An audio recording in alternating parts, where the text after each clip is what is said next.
दोस्तों, जैसा कि आप जानते हैं कि हाल ही में कन्नौर हेलीकॉप्टर हादसे में हमने अपने देश के पहले सीडीएस यानी कि chief of defence staff general Bipin Rawat और उनकी पत्नी श्रीमती मधुलिका रावत समेत अन्य 11 जवानों को खो दिया, जिनके नाम इस प्रकार हैं। Brigadier LS Lidder, lieutenant colonel Harjinder Singh, naik Gursewak Singh, naik Jitendra Kumar, Vivek Kumar, B Sai Teja और हवलदार सतपाल राय, प्रदीप अरक्कल, विंग कमांडर पृथ्वी सिंह चौहान शामिल थे। इस हादसे में केवल ग्रुप कैप्टन वरुण सिंह ही जीवित बच पाए, जिनका आर्मी हॉस्पिटल में इलाज चल रहा था, लेकिन दुर्भाग्यवश डॉक्टर उनकी जान नहीं बचा पाए और उनकी गिनती भी उन शहीदों में शामिल हो गई है। तो चलिए आपको जनरल बिपिन रावत के जीवन के बारे में कुछ बताते हैं। जनरल बिपिन रावत का जन्म 16 मार्च 1958 को उत्तराखंड के पौड़ी जिले में हुआ था।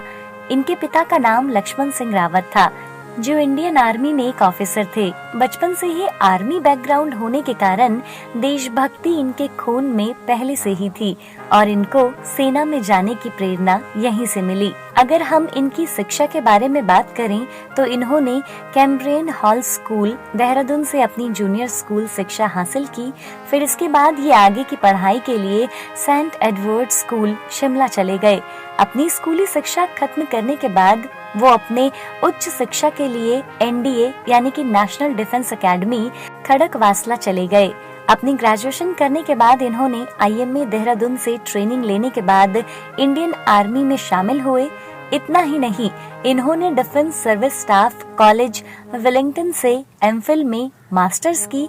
इसके अलावा इन्होंने मद्रास यूनिवर्सिटी से मैनेजमेंट एंड कंप्यूटर स्टडीज में अपना डिप्लोमा भी हासिल किया। इनके करियर के बारे में बात करें तो इन्होंने आर्मी में मेजर एंड कमांडेंट के पद पर उरी, जम्मू एंड कश्मीर में अपनी सेवाएं दी और फिर जब वो कर्नल बने तो इन्होंने 5th बटालियन गोरखा राइफल्स को हैंडल किया।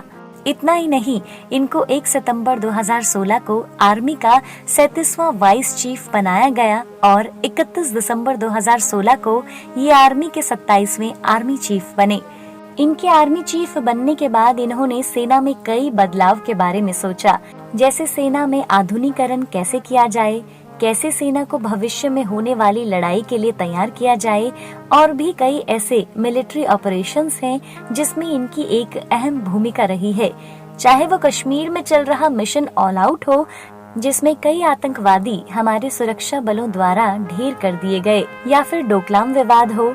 जब भी देश या देश की सुरक्षा पर बात आई तो इन्होंने एक सच्चे देशभक्त होने का प्रमाण दिया है। इनकी इस काबिलियत और देश के प्रति जुनून देखकर भारत सरकार द्वारा इनको आर्मी चीफ के पद से रिटायर होने के बाद चीफ ऑफ डिफेंस स्टाफ यानी कि CDS नियुक्त किया गया था।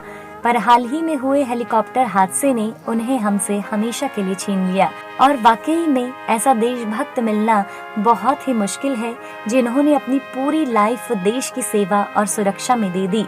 इनके निधन के बाद अगले CDS की नियुक्ति के लिए विचार विमर्श किया जा रहा है, परंतु अभी तक कोई भी निश्चित नहीं हुआ है। ऐसा लगता है मानो कि ये पद बिपिन रावत जी के लिए ही बनाया गया था।